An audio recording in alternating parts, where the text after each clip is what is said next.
Hello friends!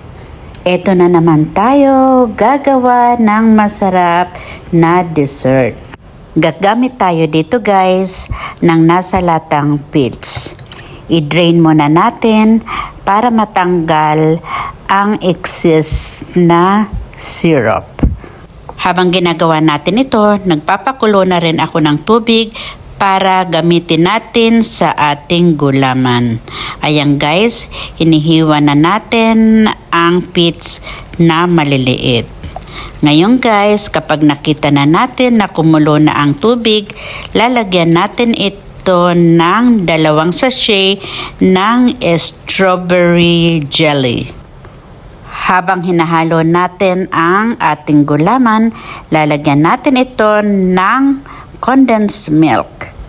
Patuloy lang natin itong haluin para hindi ito mamuo.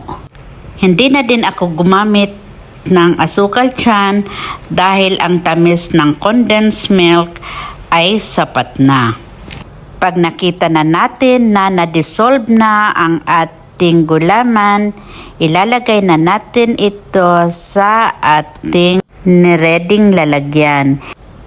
Inilagay ko na sa ilalim tiyan ang ibang hiniwang peach. Kailangan sasalain natin ang paglagay ng gulaman para siguradong wala itong buo-buo.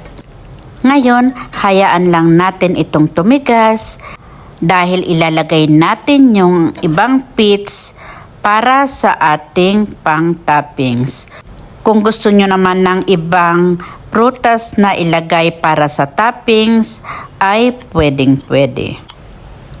Ngayon, ilalagay na natin ito sa ref at i-keep natin ito overnight dahil masarap itong kainin kapag ito ay malamig. Eto na guys, kinabukasan, excited na ang mga kids para tikman ang ating masarap na strawberry jelly. Ayan guys, eksakto lang ang firm ng ating jelly. Hindi siya matigas at hindi rin malambot. Thank you so much again for watching.